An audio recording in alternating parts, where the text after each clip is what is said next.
pero en pantalla. Ponle.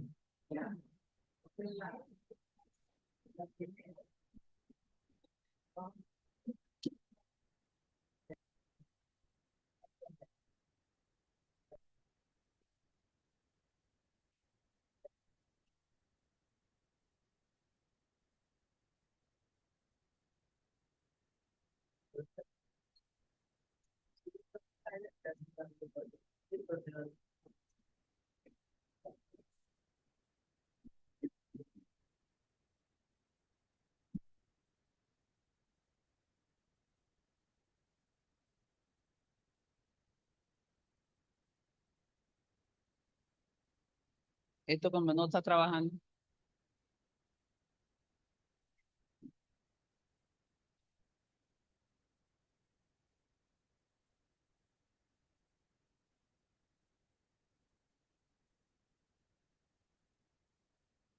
Ya.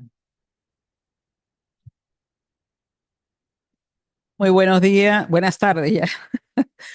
Buenas tardes. La mañana de hoy ha sido intensa y hoy empieza la tarde y ya estamos con muchas actividades, ¿no?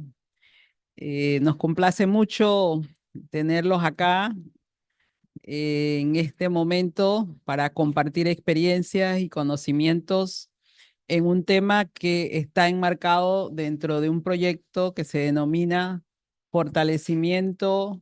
eh, Hay que quitarle ahí, Jonathan, a- impide ver. eh, Fortalecimiento de la aplicación del convenio de Rotterdam en Panamá. Este es un proyecto vinculado con el Ministerio de Salud, eh, a través de la Secretaría de los Convenios de Basilea, Rotterdam y Estocolmo, que incluye también el organismo vinculado principalmente con los plaguicidas y aspectos alimentarios, que es la FAO, que es también otra organización de Naciones Unidas, y que hemos ejecutado en forma coordinada con el Ministerio de Salud en Panamá y el Centro Regional de los Convenios de Estocolmo y Basilea, que se alojan en el CIMED, que es el Centro de Investigación e Información de Medicamentos y Tóxicos de la Universidad de Panamá, con la coordinación de la Vicerrectoría de Investigación y Posgrado. Queremos entonces, después de darle la más cordial bienvenida a los que han podido llegar, sabemos que hay algún grupo que está en el camino, pero también queremos darle la bienvenida al personal que está conectado a nivel virtual, tanto de las instituciones, de las diversas universidades y centros regionales en nuestro país, como personas de diferentes partes de la América Latina que también están unidos a esta conferencia. La dinámica entonces que vamos a desarrollar va a ser que yo les voy a dar una pequeña introducción acerca de este proyecto de fortalecimiento de la aplicación del convenio de Rotterdam en Panamá, qué hemos hecho dentro de ese ámbito, de ese proyecto, y luego el doctor Tarazona, que es nuestro invitado internacional, va entonces a eh, hablar sobre la temática que habíamos señalado para el día de hoy. Entonces, el proyecto se fundamenta en una solicitud que hizo Panamá a través del punto focal del convenio de Rotterdam a la Secretaría del Convenio en Ginebra, Suiza, pidiéndolo como una asistencia técnica. Esa asistencia técnica se indicó no solamente para aplicar este convenio de Rotterdam, sino también para el establecimiento de un sistema de registro de productos químicos industriales. Fue atendida entonces esa solicitud y se logró buscar un financiamiento por la Unión Europea dentro del marco de un proyecto sobre bienes y desafíos públicos mundiales a través de la ejecución de actividades aprobadas por la Conferencia de las Partes en este convenio de Rotterdam. Esta solicitud se tramitó en el año 2022, le dimos seguimiento en 2023 y se cristalizó a través de un acuerdo que se firmó entre la Universidad de Panamá como sede del Centro Regional del Convenio de Estocolmo y Basilea, con la Secretaría de los Convenios en diciembre del 2023. El monto de este proyecto de ejecución es hasta $70,000, con el objetivo entonces de fortalecer esta implementación en línea con el programa de trabajo 15, que ayudando así a proteger la salud humana, el medio ambiente de los posibles daños causados por ciertos productos químicos peligrosos. Entonces, se hicieron estas actividades coordinadas con MINSA y nuestro centro como responsabilidad dentro de este acuerdo de financiación en desarrollar una capacitación que se hizo durante 3 días en el mes de enero del 2024, la actualización del Plan Nacional, que era uno de los compromisos de este acuerdo, pero que también es uno de los productos, obviamente, del proyecto, que se ha trabajado desde enero hasta octubre, así como el plan para el establecimiento y operación de un sistema de registro de productos químicos e industriales en Panamá.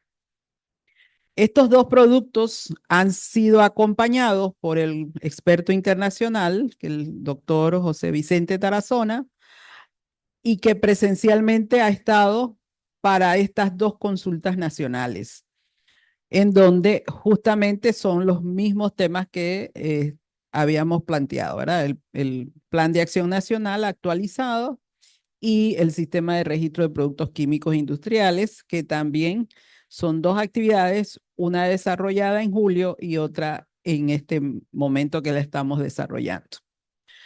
Por su parte, la Secretaría del Convenio de Rotterdam, Naciones Unidas, nos ha dado apoyo sustantivo en la primera capacitación, nos ha dado orientación, revisión y aportes sustantivos para este plan nacional.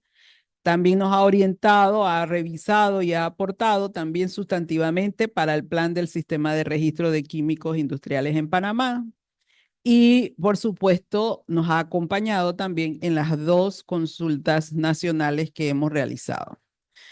El equipo de trabajo también hizo otras actividades adicionales a las que hemos mencionado. Ahora lo planteamos.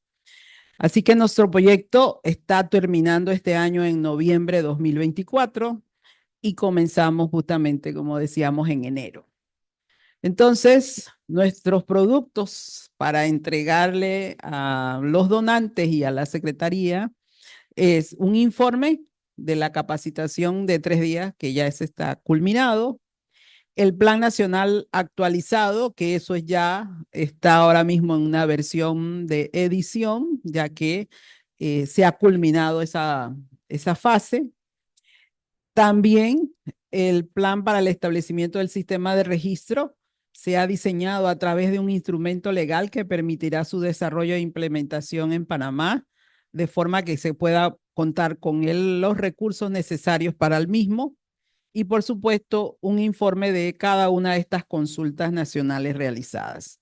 Esto es lo que tenemos que entregar al finalizar el proyecto. Entonces, el equipo ha estado conformado, como les dije, de un consultor internacional, el doctor José Vicente Tarazona, del Instituto de Salud Carlos III de Madrid, España. En el equipo nacional está la doctora María Inés Esquivel, el doctor Jorge Requena, la magíster Vera Barrantes. Y en nuestro lado, como centro regional, tenemos un equipo de trabajo, el ingeniero Reinaldo Duncan, la estudiante Yomaire Eichmann. Por parte del Ministerio de Salud ha estado colaborando la ingeniera Tala Milor, el licenciado Jaime Vélez y Anabel Tatis y mi persona coordinando todo este equipo. Los actores que han estado visualizando o trabajando en este tema son los representantes de entidades gubernamentales pertinentes de todas las diversas instituciones, salud, agricultura, comercio, industria, ambiente, aduanas, todo un grupo muy grande. Los representantes del sector privado, la academia, la sociedad civil, los importadores, los usuarios de productos químicos y ONG también han acompañado el proceso. A distancia hemos tenido la participación de la Organización para la Cooperación y Desarrollo Económico, OSD, los representantes de otros países de la región como Chile, Colombia y México que expusieron sus experiencias, el Instituto Nacional de Formación Profesional e Investigaciones UNITAR y por supuesto la OIT que también acompañó sobre todo la fase inicial y capacitación.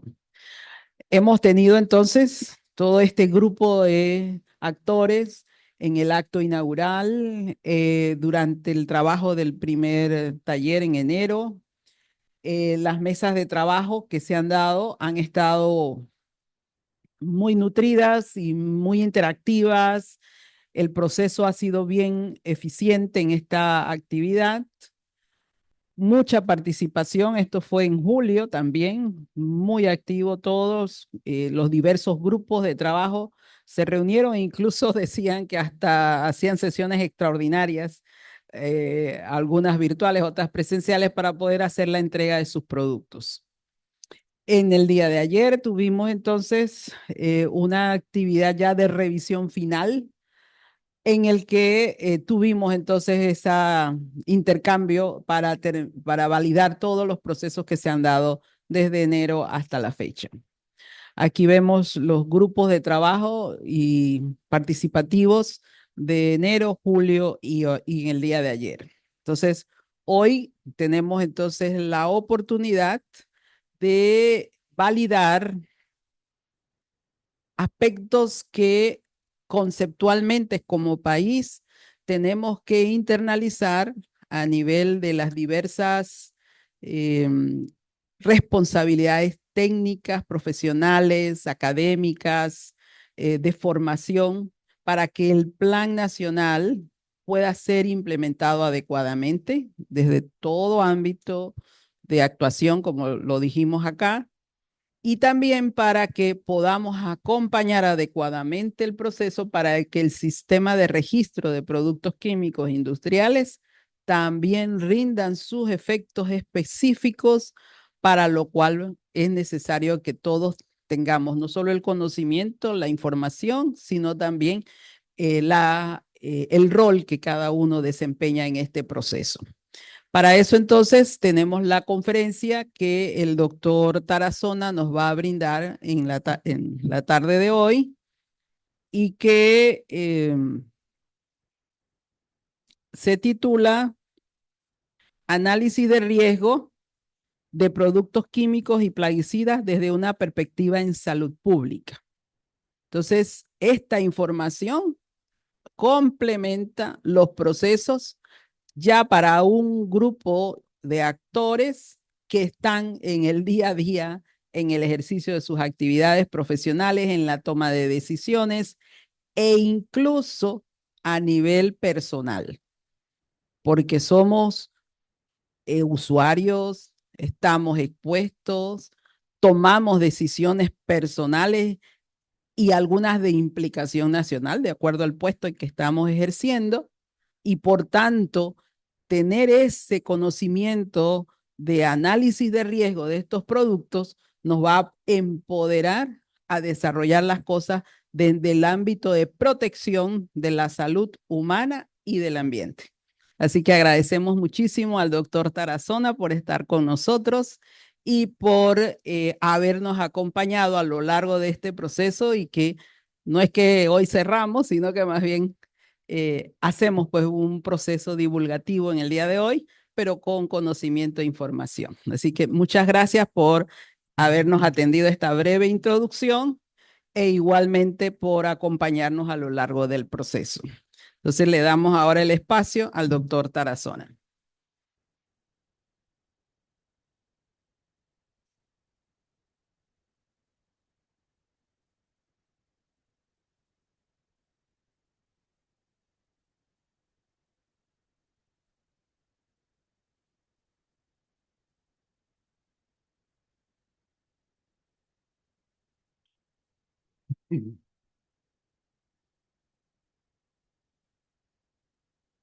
Buenas tardes.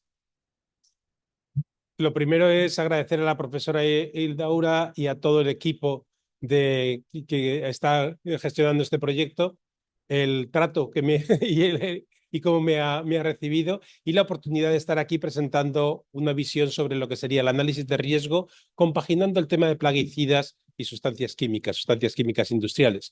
Muchas veces juntamos las dos cosas. Hay algunos elementos que creo que son muy importantes. Está claro que estamos expuestos a esas sustancias químicas, está claro que hay una serie de efectos y desde mi punto de vista como científico trabajando en este tema y yo creo que con los conocimientos que tenemos, está claro que desde el punto de salud pública, la exposición de la población, tanto a plaguicidas como a productos químicos industriales, es uno de los aspectos más relevantes y que necesitamos considerar. Con la diferencia de que la gestión de cómo se traten esas sustancias va a representar una diferencia fundamental. Es decir, estamos hablando de algo que desde el punto de vista de la gestión podemos mejorar, podemos tomar una serie de medidas y la base científica para esas medidas se une con la capacidad de gestión por la parte de las autoridades y del poder político en lo que sería el análisis de riesgo. No me funciona. Ah, ya. Antes de comenzar, una advertencia legal. Yo he estado trabajando tanto para la Autoridad Europea de Seguridad Alimentaria como para la Agencia Europea de Sustancias Químicas. En este momento estoy en el Instituto de Salud Carlos III de España, que es parte del Ministerio de Ciencia e Innovación, pero lo que les voy a hablar aquí es mi visión personal y no necesariamente la visión de las agencias europeas o de mi propia institución. Sustancias químicas, plaguicidas, sustancias industriales. Se considera que la primera utilización de sustancias químicas como plaguicidas, la que está registrada desde la época de los sumerios, se considera que más o menos en el mismo momento en el antiguo Egipto y en China se estaban utilizando sustancias químicas como para el control de plagas y por lo tanto estamos hablando de algo que la humanidad hemos estado utilizando desde hace varios miles de años como mínimo.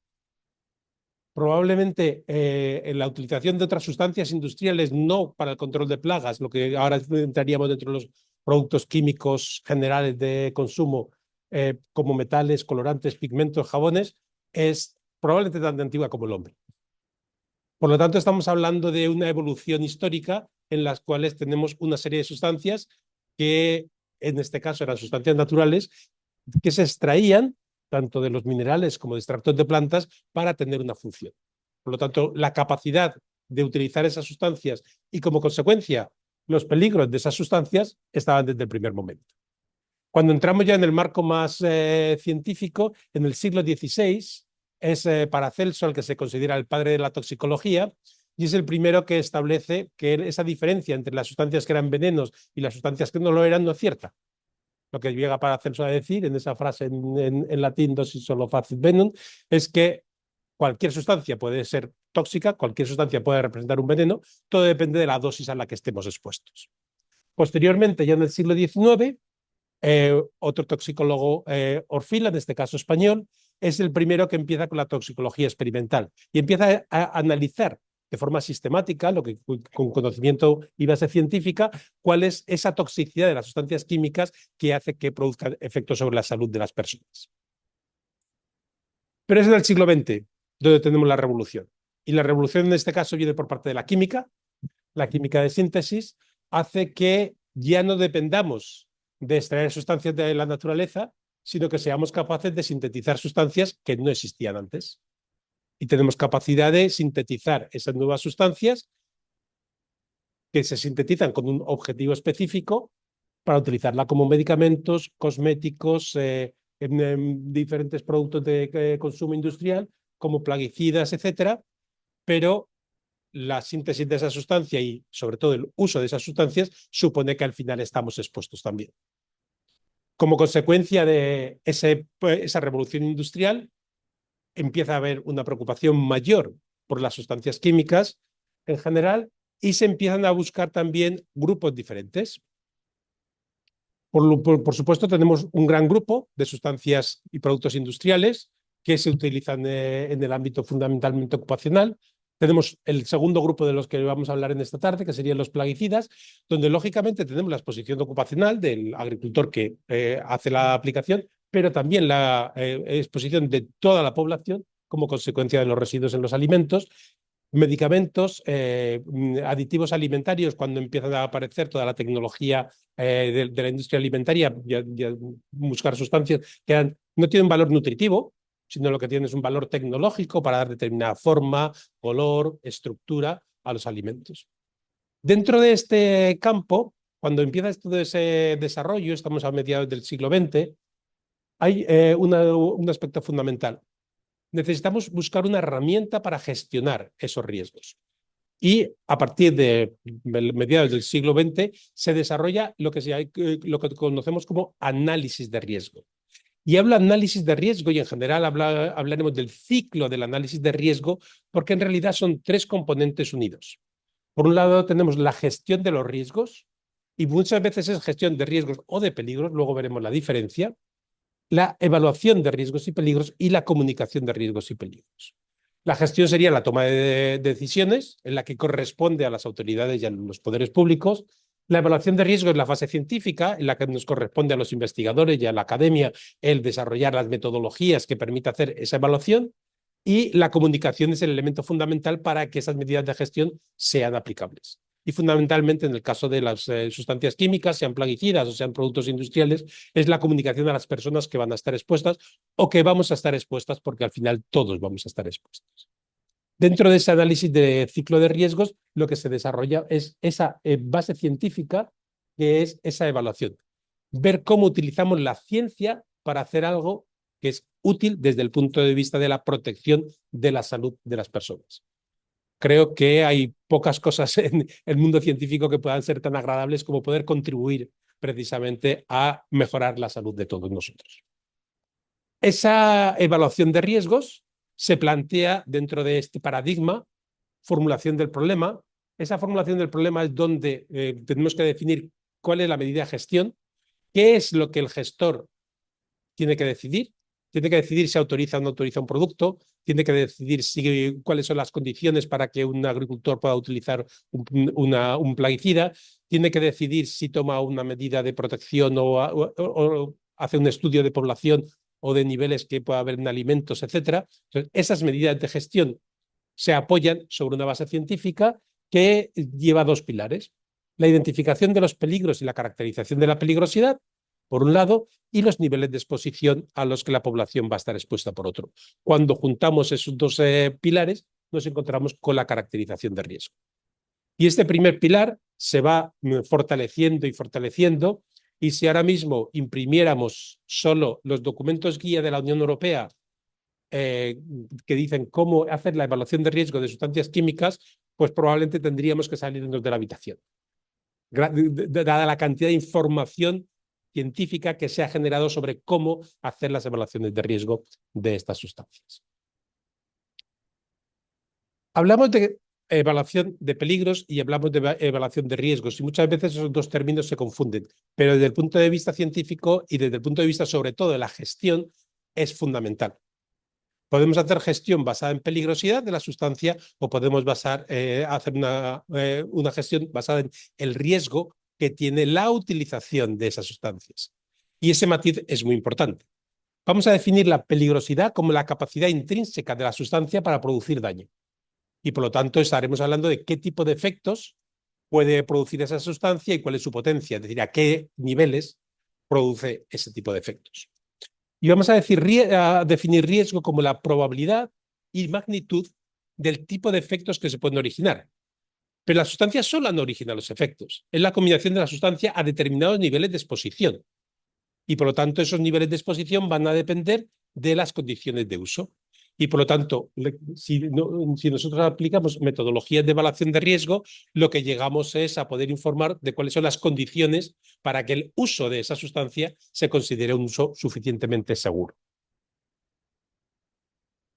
Estos términos son muy importantes y por lo tanto me voy a detener un poco en ellos.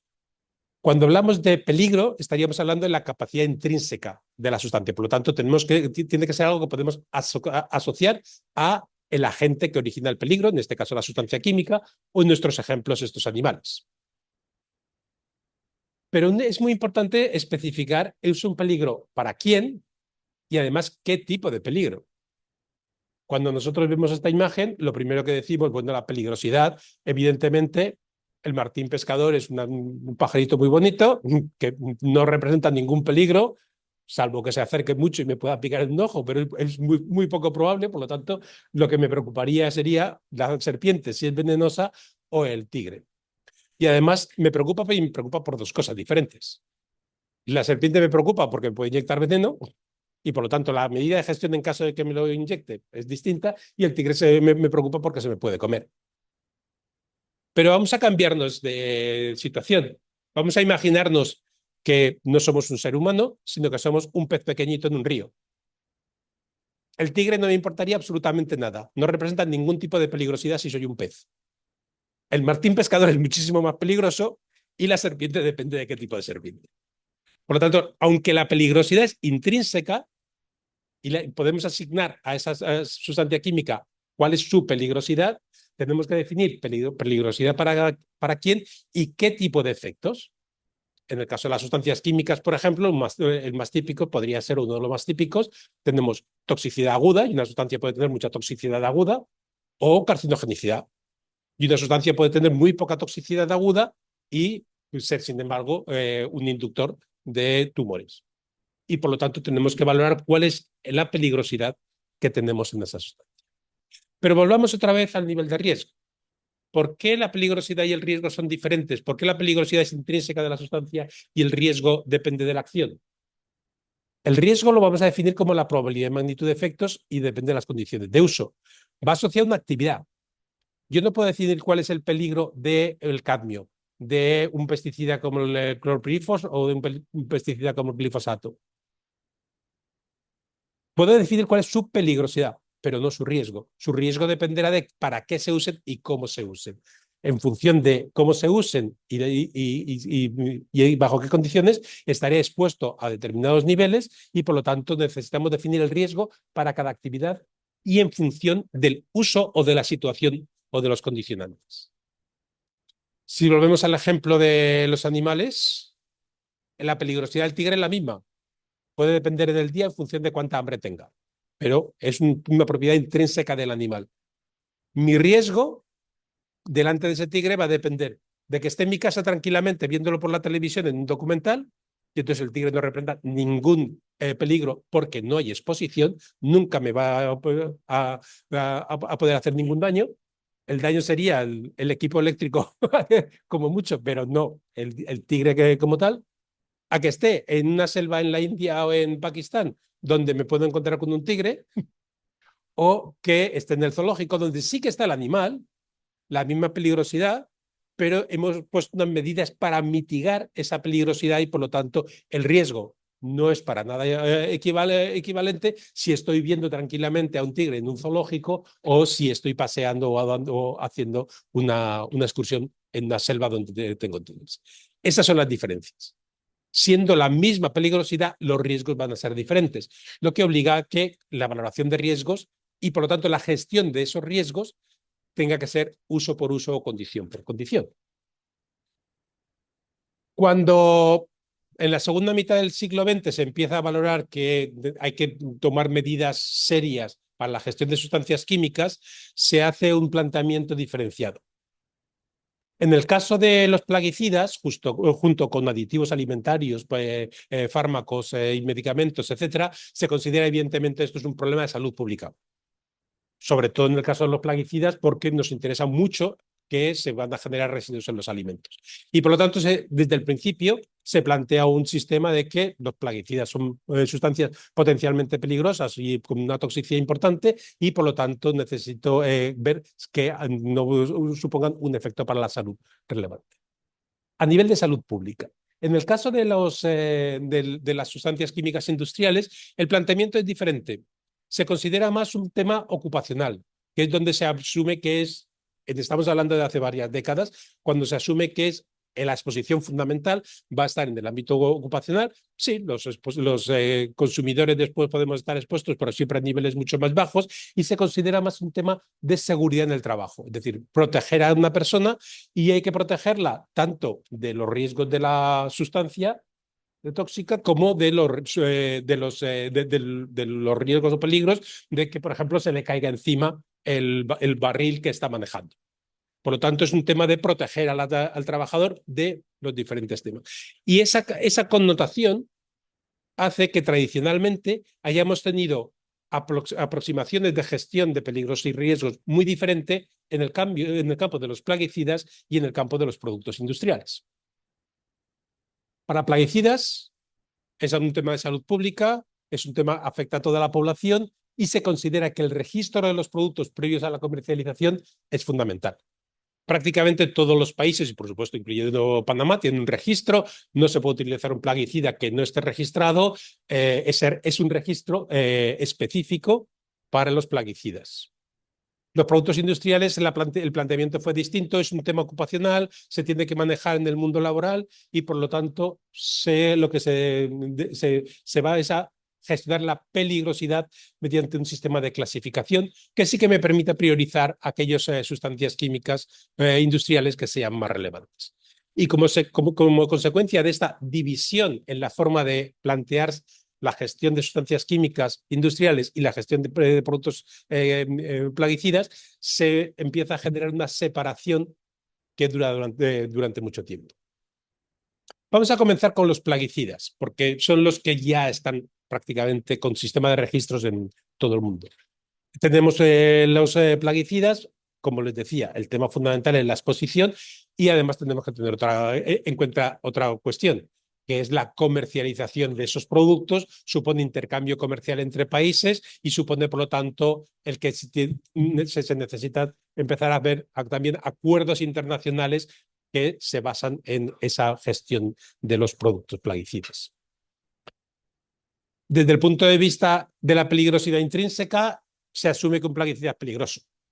Un plaguicida se usa para controlar una plaga o para destruir hierbas que no interesan, y por lo tanto tiene que producir un efecto tóxico, al menos sobre el organismo diana al que va diseñado, y como consecuencia se asume que la probabilidad de que también pueda originar efectos a otros seres vivos, incluyendo los seres humanos, es importante, y por lo tanto se asume desde el principio que son tóxicos. Se asume además que necesito tener un sistema de control, es decir, si yo tengo un registro, necesito tener un sistema de control de que realmente la cantidad de sustancia activa que contiene es la que contiene, que no tiene otras impurezas que no son, que son tóxicas y no son relevantes, que necesito buscar unos unos niveles máximos de residuos en los alimentos para proteger a la población, o necesito establecer claramente cuáles son las condiciones en las que se debe utilizar cuando el agricultor carga el tanque del tractor o el tanque de la mochila, o cuando lo aplica bajo condiciones de campo. Por lo tanto, estamos hablando de un sistema específico. Y ese sistema supone un sistema de registro. Se indica la composición de los ingredientes, se registran las autorizaciones, los usos autorizados y bajo qué condiciones, se regula el etiquetado, se establecen niveles máximos de residuos en alimentos, y en la mayor parte de los casos lo que se hace es tomar la decisión en función de una evaluación de riesgo. ¿Por qué riesgo y no peligro? Porque necesito valorar cada uno de los usos. Si yo valoro este uso puede suponer un riesgo aceptable, este uso un riesgo inaceptable, y por lo tanto no es el producto en sí, sino los usos de la sustancia. Lógicamente, no me puedo encontrar con algunas sustancias que ningún uso sea aceptable y por lo tanto no voy a autorizarlos. Se establece, por lo tanto, esos dos aspectos: identificación de peligros, caracterización de la peligrosidad y el análisis de exposición. Se establece también en algunos casos un sistema de gestión mixto. Por ejemplo, en el sistema de la Unión Europea, de muchos países, si una sustancia activa se considera que es carcinogénica, automáticamente eso la excluye de que se pueda utilizar como plaguicida. ¿Por qué? Porque antes o después va a haber una exposición, se va a aplicar de forma abierta en el medio ambiente, y por lo tanto hay algunos elementos de la propia peligrosidad que hacen que ya no continúe a hacer la evaluación de riesgo. Pero en general lo que aplico es una evaluación de riesgo incluyendo los análisis de exposición, uso por uso y, lógicamente, para cada uno de los sistemas. En la Unión Europea, el sistema de registro de plaguicidas ha ido modificando. La normativa más reciente, la del 2009, pero desde el punto de vista del tema básico no se diferencia de la del año 91, y lo que se establece ha sido siempre dos niveles. Un plaguicida, lo que me interesa y lo que registro es el producto final, lo que llega al mercado y que se puede comercializar y se puede utilizar, pero en el fondo lo que tiene es un componente que es la sustancia o sustancias activas, que son las que asumo que son peligrosas, que son las que tienen la capacidad como plaguicida. Por lo tanto, lo que se hace en la Unión Europea es que hace primero una evaluación a nivel europeo de la sustancia activa, donde la Autoridad Europea de Seguridad Alimentaria, la EFSA, juega un papel relevante de coordinación entre todos los países, y al final la Comisión Europea con los Estados miembros decide si se aprueban o no se aprueban esas sustancias, y a partir de ahí se tiene que evaluar cada uno de los productos. La relevancia de los factores ambientales es muy grande, por lo tanto se establece la Unión Europea dividida en tres zonas, la zona sur, la zona centro y la zona norte, pero además la peligrosidad de los productos hace que se haya decidido que cada uno de los Estados miembros decide qué productos plaguicidas se autorizan y no se autorizan en su país. Cuando hablamos de la Unión Europea, hablamos siempre del libre mercado, y es libre mercado para casi todo, no para productos plaguicidas. O sea, no se puede utilizar un producto que en España que se haya autorizado en Portugal o en Francia si no está también autorizado en España. Por lo tanto, es producto por producto. Y, lógicamente, desde el punto de evaluación de riesgo, la evaluación de riesgo europea que realiza la EFSA sienta las bases para hacer las evaluaciones en cada una de las tres zonas.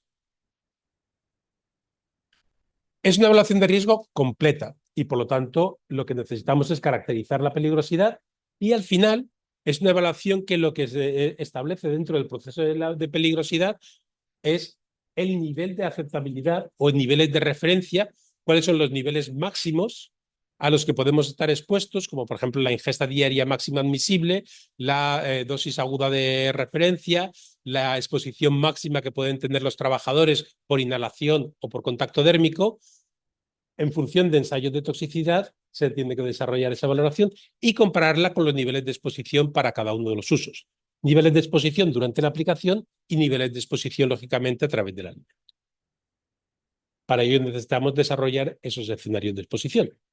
Dentro de ese proceso se desarrolla una metodología de evaluación de riesgos de cómo utilizar la información disponible, los ensayos de toxicidad, para establecer el punto de partida toxicológico, hacer la extrapolación entre especies cuando se utilizan ensayos en animales, y la intraespecie para proteger a toda la población. Es un problema de salud pública, tenemos que proteger a toda la población, que toda va a estar expuesta a través de los alimentos, y por lo tanto se establecen unos niveles de referencia. Desde el punto de vista de la exposición, en la Unión Europea se consideran todas las rutas posibles, el trabajador expuesto durante la aplicación, la preparación del tanque, etcétera. Trabajadores que no se aplican, pero que van a entrar después de que se haya la aplicación a trabajar en el cultivo, a hacer la cosecha, etcétera.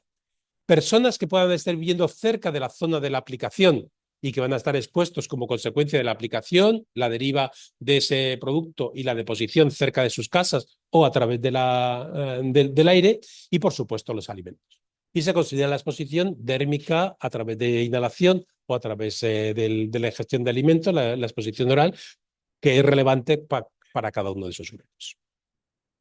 Para todo eso se han desarrollado modelos y mecanismos adaptados a los niveles de exposición y a las condiciones de uso, de forma que lo que se puede hacer en este momento, con la información que se facilita, es poder hacer una evaluación de cuáles son los riesgos de un plaguicida que no se ha utilizado nunca, en función de los ensayos de toxicidad que se hacen en el laboratorio, sus propiedades físico-químicas y cómo la empresa que quiere comercializarlo en la Unión Europea lo va a gestionar, cuáles son las tasas de aplicación, el tipo de aplicación, el número, etcétera. Solo en función de esa información ya se puede predecir cuál es el nivel potencial de efectos para la salud para cada uno de los grupos de población que van a estar expuestos y en función de eso tomar la decisión si se autoriza o no se autoriza, si se autoriza con restricciones, si se ponen unas medidas, si el trabajador tiene que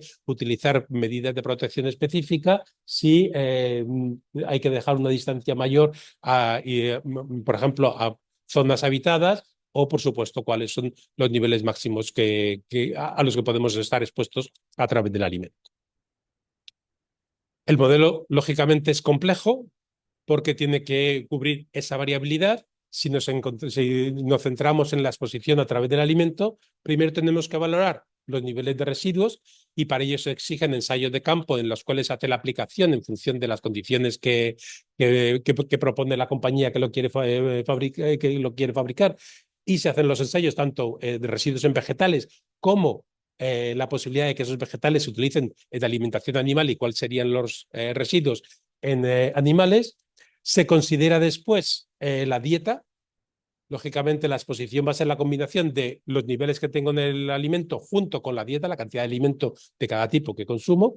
Y lo que tenemos es, en función de la composición de los diferentes alimentos, el residuo final en el alimento y las dietas. En la Unión Europea es una unión de 27 países muy diferentes y, lógicamente, la dieta de un finés que tiene que estar un invierno 20 bajo cero no es la misma dieta de los españoles en la zona de Andalucía, donde tenemos un clima muy diferente. Hay también connotaciones culturales y, por lo tanto, lo que se establecen diferentes tipos de dietas en función de las dietas nacionales y, por supuesto, también de la edad. Un niño pequeño no come lo mismo que un adulto, dietas para zonas específicas, por ejemplo, para mujeres embarazadas tienen dietas específicas también y hay cuestiones ya puramente sociales, dietas, por ejemplo, para personas que deciden ser veganas o vegetarianas. Por lo tanto, cada una de esas dietas va a tener unos niveles de exposición diferentes y la evaluación de riesgo me permite valorar el riesgo de cada uno de los plaguicidas para cada uno de esos grupos de población y facilitar la toma de decisiones. Esa toma de decisiones al final se basa en lo que llamamos una caracterización de riesgo de nivel 1. Tengo un nivel de referencia, tengo unos niveles de exposición.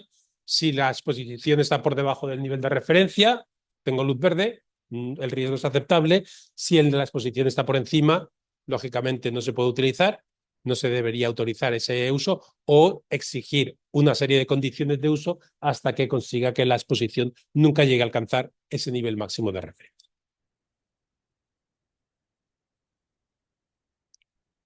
Y esta trayectoria de evaluación de riesgo de plaguicidas se ha ido desarrollando, como les comentaba, hasta desarrollar los modelos que tenemos ahora. ¿Qué pasa con las sustancias industriales?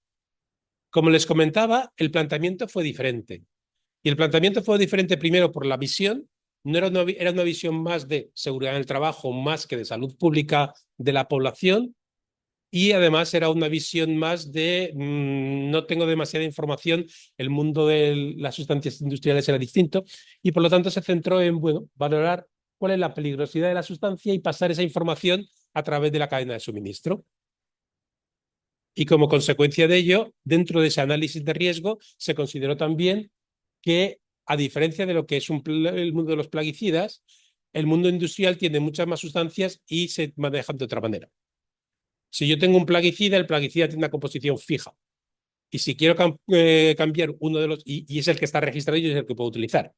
Y si quiero cambiar uno de los componentes, aunque no sea la sustancia activa, tengo que demostrar que tiene la misma toxicidad, es lo que se llama un análisis de equivalencia, y si no, tengo que registrar de nuevo ese formulado y hacer otra evaluación de riesgo de nuevo para ese formulado. En el campo de los productos industriales la cosa cambia totalmente. Primero, la utilización no es tanto de sustancias como sobre todo de mezclas.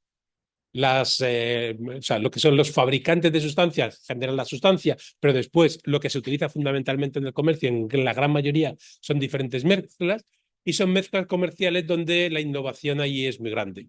Y nos encontramos con un producto comercial en el que no hay registro, no hay composición, que lo que importa es la función de ese producto mucho más que su composición química y como consecuencia de eso se están produciendo cambios en la composición cuando el nombre comercial es el mismo y no hay ninguna obligación, en ese momento al menos no había ninguna obligación de modificarlo.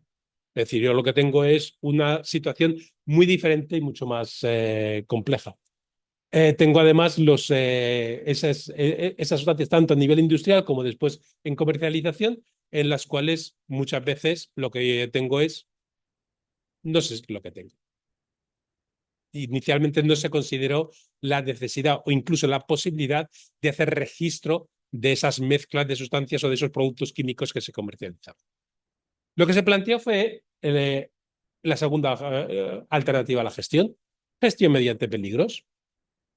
Peligro, capacidad de daño y clasificación. Como es intrínseco de la sustancia, puedo forzar a que hagan una buena clasificación de esas sustancias y en función de eso desarrollar ensayos normalizados para que la peligrosidad de la sustancia sea clara. Entonces, bueno, a mí no me interesa cuál es tanto la composición química porque la comercialización es por el uso, pero lo que me interesa es saber la peligrosidad de lo que se comercializa y lo que se usa tanto en el ambiente industrial como por parte de los consumidores finales. Se desarrollan una serie de ensayos, se estandarizan por la OCDE de efectos locales como irritación, sensibilidad e inflamación, toxicidad aguda, oral inflamatoria o dérmica, oral vitalación dérmica y efectos sistémicos, como les comentaba, carcinogenicidad, mutagenicidad, toxicidad para la reproducción, para determinados órganos, etc. Y una vez que disponemos de un modelo para evaluar todas las sustancias químicas de la misma manera, podemos desarrollar un sistema de clasificación. Inicialmente, Estados Unidos, la Unión Europea y Japón empiezan a desarrollar de forma independiente sus sistemas de clasificación, pero afortunadamente, en el año 92, hay una decisión de Naciones Unidas dentro de la Cumbre de Río como uno de los elementos base del desarrollo sostenible es desarrollar un sistema global armonizado de clasificación y etiquetado de productos químicos que incluya tanto a los trabajadores y la comunicación, a los trabajadores en el ámbito laboral y a los consumidores, como en el transporte. Porque además de que teníamos sistemas diferentes, los sistemas de transporte también eran totalmente diferentes, con sistemas, y por lo tanto era un caos. Desde el 92 hasta que se publica la primera versión, pasan casi 20 años, pero al final, a partir del año 21, se publica la primera versión y van actualizándose la última, que es esta del año 23, la del año pasado, y es un sistema de Naciones Unidas. Un sistema de clasificación de peligrosidad de sustancias químicas lo que supone es que tengo que definir cuál es el tipo de peligrosidad y la información necesaria, esos ensayos de toxicidad que les comentaba antes. Tengo que establecer criterios, porque tengo que tener unos criterios fijos para saber en función de los resultados de mi ensayo, esta es la consecuencia de la clasificación. Puede ser por magnitud, por evidencia, lo veremos, y en función de los resultados tengo que establecer la comunicación. Pictogramas, fases de preocupación, fases de consejos de prudencia. Lógicamente, si tengo que una sustancia química puede originar muchos tipos de efectos, necesito hacer esa valoración para cada tipo de efecto y al final decidir cuál es la clasificación y el etiquetado de mi sustancia. Y a partir de ahí ya sí que por lo menos, no sé el riesgo, pero sí sé la peligrosidad de la sustancia y puedo informar al usuario de cuál es la peligrosidad de esa sustancia para que tome las medidas adecuadas. Las clases de peligros se dividen en peligros físicos para la salud y para el medio ambiente. Dentro de cada clase hay categorías detalladas para tener más información de cuál es la peligrosidad real de la sustancia y como elementos de comunicación está el etiquetado y la ficha de seguridad junto con, en algunos casos, condiciones de envasado. Todo eso se cubre dentro de ese sistema armonizado. Hay una serie de peligros físicos, explosivos, inflamables, etcétera, peligros para la salud, como los que pueden ver aquí, y peligros para el medio ambiente. Vamos a centrarnos lógicamente en los peligros para la salud. Serían estos: toxicidad aguda, corrosión, irritación. Lo que yo necesito dentro de estos peligros para la salud es poder asociar esos peligros a mi sustancia. Para eso lo que se hace es recopilar la información sobre esos ensayos. Pueden ser ensayos en animales, cada vez se está atendiendo más, sobre todo en el área de corrosión, irritación y sensibilización, ya están armonizados por la OCDE y estandarizados ensayos in vitro que no necesitan la utilización de animales o incluso ensayos epidemiológicos. Muchas de las categorías de clasificación de carcinogenicidad, mutagenicidad, están en función de información epidemiológica. Y una vez que yo tengo los ensayos de toxicidad, lo que tengo que desarrollar criterios. Esos serían los criterios de clasificación aguda por vía oral. Si una sustancia tiene una toxicidad expresada como miligramos, como la dosis letal 50, es decir, la que produce una mortalidad del 50% de los animales en el estudio, expresada en miligramos por kilogramo de peso corporal del animal, entre 0 y 5 estarían en categoría 1, entre 5 y 50 categoría 2, 50 y 300 categoría 3, 300 y 2000 categoría 4. En función de esos criterios, además, establezco el pictograma que tengo que clasificar.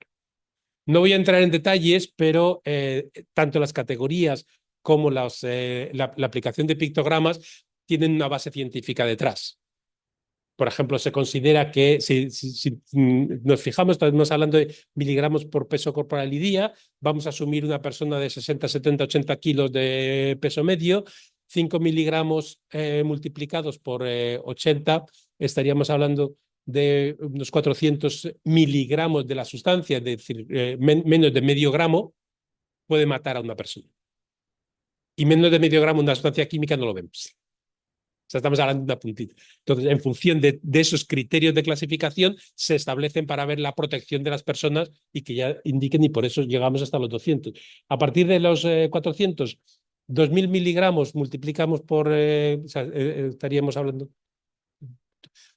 16, 16 gramos, 160 gramos. Bueno, la exposición a 160 gramos ya, que me lo tomen en una exposición oral ya es otra cosa. Eso ya lo sé. No necesito poner el símbolo de la calavera, me basta con poner un símbolo de alerta. Esto es tóxico, pero con cuidado. Y estos son los pictogramas. Para cada uno de los pictogramas, lo que se desarrollan son criterios de clasificación, de forma que cuando alguien recibe este pictograma ya ve tiene la alerta inicial de cuál es la toxicidad de esa sustancia y qué efectos puede originar. Una de las ventajas del sistema de peligrosidad y del sistema armonizado es que no solo clasifica lo que son las sustancias químicas, sino también las mezclas. Ya les decía que uno de los problemas fundamentales en el mundo de los productos químicos industriales es que lo que se comercializa en mayor parte son mezclas, además con composiciones que con el mismo nombre comercial pueden ser composiciones diferentes. La clasificación de las mezclas se puede basar en los mismos ensayos que las sustancias o en función de la composición de las mezclas, pero usa exactamente los mismos criterios. Y el que use los mismos criterios desde el punto de vista de la gestión para proteger la salud de la población, lo que indica es que sea una sustancia, sea una mezcla, si la tengo con una determinada clasificación en categoría 1, categoría 2, categoría 3 o 4 de esa clase, tiene la misma peligrosidad y por lo tanto la puedo gestionar de la misma manera. Y eso supone una ventaja muy importante. Tengo los mismos criterios, tengo esa clasificación y me permite hacer esa clasificación. Y por lo tanto, ese efecto es importante y se consideraba que, bueno, eso es más que suficiente para la protección o para establecer que en el campo ocupacional se establezcan medidas suficientes para controlar la peligrosidad de las sustancias. Ese planteamiento suponía un planteamiento en el cual había dos elementos que no se habían considerado. El primer elemento es que se asumía los productos industriales tienen un problema, evidentemente puede haber un problema de contaminación, un problema pero fundamentalmente local, estamos hablando de un ámbito local y cercano al donde se utilizan. Y llegó Rachel Carson y con el libro Primavera Silenciosa demostró que, señores, no, estamos en un planeta, vivimos en un planeta que nos parece muy grande, pero que no lo es tanto, y la utilización de las sustancias tiene un efecto planetario, tiene un efecto a mucha distancia de donde estamos, y como consecuencia de eso se empieza a ver también efecto de todas las sustancias persistentes organocloradas en el Ártico, en el Antártico, biomagnificación de las cadenas tróficas. Por lo tanto, ya tenemos que considerar una escala diferente.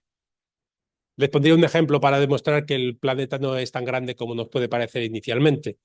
La circunferencia de la Tierra se supone que son 40, o sea, de acuerdo con la definición del metro, son 40.000 kilómetros. 40.000 kilómetros parece mucho. Los que hayan venido en automóvil vayan a ver cuando salgan ahora cuántas vueltas habrían dado ya a la Tierra con sus automóviles si hubieran ido en línea recta. Por lo tanto, estamos hablando de una nave espacial relativamente grande, pero las sustancias químicas que se generan o se degradan o permanecen con nosotros. y como permanecen con nosotros, en función de sus propiedades físicas, se distribuyen a lo largo de todo el planeta. Y la segunda consecuencia que no se planteaba inicialmente es que, bueno, una cosa es que la exposición fundamental sea para los trabajadores y otra cosa es que las medidas que tengo de protección de los trabajadores sean mayores y al final tengo muchos productos y muchas sustancias químicas de uso industrial, que serían productos industriales, a las que estamos expuestos. Primero directamente, como consecuencia del simplemente lo que utilizamos, lo que vestimos, donde estamos, los productos de consumo directo, incluso mobiliario, pintura, etcétera. Ahí hay sustancias químicas que en su proporción, alta o baja, en función de cómo esto, se pueden transferir. Es decir, cuando yo estoy ahora hablando, al tocar algo con plástico, tengo siempre la posibilidad de que los plastificantes que ya he utilizado aquí haya algo de contacto dérmico. Es poco, pero se va aumentando. Por lo tanto, hay un riesgo para la población general. Y sobre todo hay un riesgo para la población a través del medio ambiente. La emisión de esas sustancias al medio ambiente hace que haya exposición a través del aire, de la atmósfera, del agua, del suelo, etcétera. Y por lo tanto, tenemos que cambiar la visión. La visión del control y la gestión de productos industriales tiene también que ser una gestión de salud pública. Ya no es solo el ámbito ocupacional, es un problema de salud pública y como consecuencia de eso tenemos que tomar medidas. Como además la gestión va a depender de diferentes niveles, tendremos que tomar medidas a nivel local, integradas, incluso supranacionales a nivel planetario, y esta es la época en la que empiezan a aparecer los convenios internacionales como el de Rotterdam, que nos reúnen aquí esta tarde. Necesitamos hacer una evaluación para algunas de esas sustancias químicas a ese nivel. Y se plantea un problema. Yo tengo que hacer una gestión de unas sustancias químicas, pero no sé qué sustancias químicas se comercializan. O sea, ni siquiera, no es que en Panamá no se supiera, es que en la Unión Europea, en Estados Unidos, en Japón, en ningún sitio se sabía qué sustancias químicas industriales estaban comercializadas. Se plantea, hacemos un inventario, hacemos un registro, la Unión Europea, me van a perdonar, vengo de la Unión Europea y por lo tanto los ejemplos que más conozco son los europeos. Lo primero que dice, vamos a hacer un inventario. Vamos a ver por lo menos qué es lo que tenemos. 10 años, desde el 71 hasta el 81, recogiendo información de la industria de qué sustancias tenían, se recogen más de 100.000 sustancias, más de 106.000 sustancias que la industria decía que estaban comercializadas en la Unión Europea y se empieza a poder hacer la valoración. Bueno, eso es lo que voy a poner el foco en las sustancias nuevas que no están comercializadas. Asumo que la peligrosidad de las sustancias que están ya está controlada. Se ve que no. Y al final lo que hace la Unión Europea es decir, no, un inventario no me sirve. Necesito un registro. Y establece un nuevo reglamento. En el 2006 se publica el reglamento REACH, que abarca la fabricación, importación, uso de sustancias y mezclas químicas y los artículos que la contienen para garantizar protección de la salud humana y del medio ambiente como primer elemento, competitividad de la industria química y facilitar la información de la cadena de suministro e incrementar la transparencia y la comunicación. El reglamento REACH lo que establece primero es un registro de la sustancia. ¿Y a qué llamamos un registro de sustancias? Llamamos a un sistema, lógicamente en estos momentos un sistema electrónico, en el cual las industrias para comercializar una sustancia como tal o en mezcla tienen que registrarla. Y para poder registrarla necesitan presentar información sobre las propiedades toxicológicas, físico-químicas, etcétera, de la sustancia.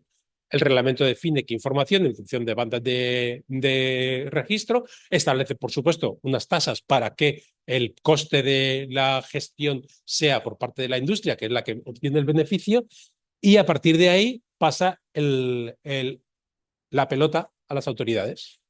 El papel de las autoridades está en la evaluación de esa información y evaluar cuáles son los riesgos y los peligros de esas sustancias, establecer medidas de restricción si hace falta y establecer un proceso de autorización. El proceso de restricción lo que supone es que estos usos no se pueden utilizar. Y como tengo suficientes alternativas, ya está, se restringe el uso. La restricción puede ser prohibición total también, y entra dentro de la misma lista, sustancias que están restringidas. Puede ser una restricción total de fabricación y todo tipo de uso. Y se establecen sustancias de autorización, les digo, no, la sustancia es peligrosa, no la puedo restringir porque no hay buenas alternativas, y entonces lo que establezco es que la industria tenga que hacer una evaluación de riesgo de cada uno de los usos para poder utilizarlo. El registro supone que la industria registra la sustancia, espera 3 semanas y si en 3 semanas la Agencia Europea de Sustancias Químicas, la ECA, no le ha dicho nada, la puede comercializar. La autorización supone que presenta un dossier con la evaluación de riesgo y tiene que esperar a que la Agencia Europea le diga, de acuerdo, puedes empezar a utilizarlo para ese uso. Esa es la diferencia fundamental. Otra de las características del registro es que hace pública la información. Y eso es una de las ventajas para países de fuera de la Unión Europea. El esfuerzo se ha hecho ya, se ha hecho la información de la peligrosidad es pública, no es público, o sea, los usos vienen por una serie de descriptores, pero esa información de los descriptores sí que es pública y las cantidades es confidencial. Pero claro, la cantidad que se utiliza en la Unión Europea es poco relevante para lo que se utiliza, para la cantidad que se puede utilizar en Panamá. Por lo tanto, la información fundamental de la peligrosidad está ahí. El modelo de evaluación de riesgos pasa de peligrosidad a evaluación de riesgos. Es decir, para cada uno de los usos se hace una evaluación si la sustancia es peligrosa y hay que clasificarla. Y además se generan todas esas guías semejante a lo que tenemos en plaguicidas, las plaguicidas por la EFSA, las sustancias industriales por la ECA, que permiten hacer la valoración de los riesgos de una sustancia antes de que se comercialice. Y volvemos a hablar del mismo sistema, con la peligrosidad de las sustancias de acuerdo con los ensayos estandarizados, los usos en función de una serie de descriptores y la cantidad que se va a dedicar a cada uno de los usos, puedo valorar el riesgo para la salud de cada uno de los usos que se propone la industria y decidir cuáles son los aceptables y cuáles son los que no lo son. Se transmite la información a través de la cadena de suministro y los riesgos medioambientales y, por ejemplo, para que se haga una idea, con esa información yo puedo estimar las concentraciones que puedo esperar en agua, en suelo, en el aire como consecuencia de un uso industrial y, por supuesto, de un uso de comercialización, de un uso, de un uso doméstico de una sustancia sin tener que medirlo. Por lo tanto, es una información fundamental para identificar las sustancias de mayor riesgo y las sustancias para las cuales tengo que tomar información. Con esas evaluaciones de información puedo pasar al siguiente paso. ¿Qué es lo que estamos haciendo aquí dentro de este programa? Tenemos la posibilidad de desarrollar un sistema de registros para Panamá. La información del sistema de registro europeo está, la información de las sustancias registradas en Europa está disponible. Ustedes tendrían que decidir, como autoridades correspondientes, si aplican el sistema globalmente armonizado de Naciones Unidas. Lógicamente, como consultor internacional, es mi recomendación. Pero una vez que establezcan esa información con ese sistema de registro, van a tener una capacidad para proteger la salud de los ciudadanos de Panamá que hoy no tienen en cuanto a la utilización de sustancias industriales. ¿Por qué no basta con los convenios internacionales? Porque el problema de las sustancias industriales es que son demasiadas. Ponemos el ejemplo del convenio de Rotterdam. En el anexo 3 hay 18 sustancias o grupos de sustancias industriales. Si nos ampliamos a las sustancias que están restringidas o en algunas otras sustancias, incluidas, pero no incluidas en el anexo 3, pero con notificaciones, estaríamos hablando de 178. Pero es que, señores, solo desde la Unión Europea le pueden llegar más de 26.000 sustancias diferentes comercializadas en la Unión Europea, de las cuales 4.700 son peligrosas, están clasificadas por la Unión Europea como peligrosas. De esas 4.000, más de 1.000 clasificadas como carcinogénicas y 241 en la lista de sustancias de alta preocupación. Por lo tanto, si no se sabe qué es lo que se importa, difícilmente se puede gestionar la salud de los ciudadanos. La posibilidad, inventario o registro. Si ustedes deciden y optan por tener un registro de sustancias químicas, el propio registro en cualquier momento les da el inventario. Un inventario, o sea, un registro que obliga a la industria a indicar antes de que se importe qué sustancia se va a utilizar y cuál es la peligrosidad de esa sustancia o de esa mezcla, hace que en cualquier momento puedan extraer la información.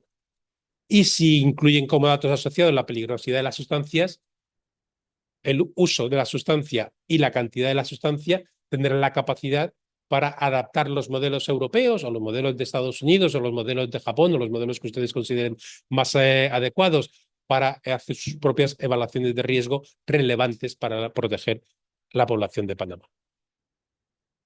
El inventario, como les decía, sería parte del registro. Un registro va a proporcionar información sobre la peligrosidad de las sustancias, si ustedes la piden, sustancias y mezclas. Va a dar la información de priorizaciones. Por ejemplo, ustedes pueden saber perfectamente, una vez que el registro esté y esté funcionando, cuántas toneladas o cuántos kilogramos de sustancias carcinogénicas entran en Panamá, quién las importa, dónde van, dónde está el usuario. Asociar ese tipo de medidas con medidas de valoración y, por supuesto, pueden tomar la decisión en un momento determinado que no quieren ese tipo de sustancias porque no suponen ningún beneficio para el país y lo mejor es restringirlos. Pero lo mismo para las que tengan toxicidades agudas, que son las que van a dar problemas de intoxicaciones a nivel de los trabajadores, etcétera. O gestionar la información sobre la evaluación de riesgos. Una vez que se tiene la información, se puede valorar cuáles son los impactos en salud. Ustedes, una de las cosas que vamos a hacer en el taller durante esta semana es valorar qué información existe sobre información en salud y se puede asociar, por ejemplo, la utilización de sustancias químicas en determinadas zonas con determinado tipo de efectos que puedo imaginarme si puede estar ligado o puede estar asociado, que haya una zona determinada, una incidencia mayor de un tipo de efecto de salud, pero si no tengo la información de qué sustancias químicas son las que se están utilizando, nunca podré hacer una valoración real, cualitativa y cuantitativa de si ese riesgo es real o no real. Y, por supuesto, cuáles son las causas y efectos de ese tipo de sustancias. Otra de las características de la evaluación de riesgos es que me permite dar el siguiente salto. Voy a valorar cuál es la probabilidad de cada tipo de efectos y asociar la peligrosidad de diferentes tipos de sustancias. Por lo tanto, ya no tengo que ir sustancia por sustancia, sino que puedo ir a una zona en la que se sepa que, gracias a ese registro, que hay una utilización muy importante de sustancias químicas y, por lo tanto, una emisión ambiental y una exposición de la población alrededor que pueda ser importante y hacer esa evaluación de riesgo específica en función de esa información y, mediante esa evaluación, hacer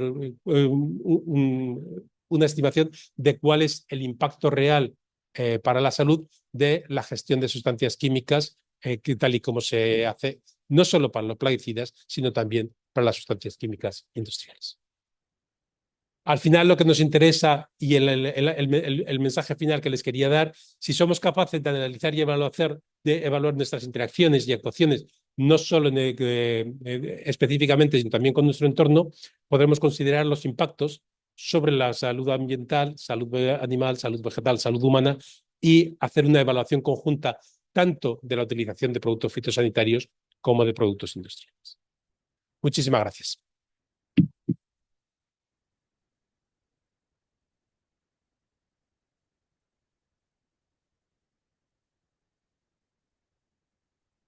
Yo por mi parte tengo tiempo para si hay alguna pregunta. Sí, muchísimas gracias. Felicitamos al doctor por toda la información que nos ha entregado en tan breve exposición, porque esto le lleva a él muchos años de estudio, de experiencia y de trayectoria en la Unión Europea. Ahora abrimos el compás para preguntas, tanto del auditorio que está presente como de los que están en el formato virtual. No sé si tienen, no veo todavía ninguna pregunta, pero abrimos el compás acá. Necesitamos el micrófono. ¿Dónde está? Sí. Un momentito.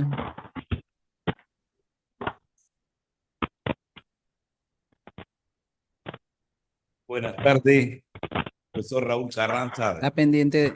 director de servicio de la Vicerrectoría de Expedición. Muy interesante.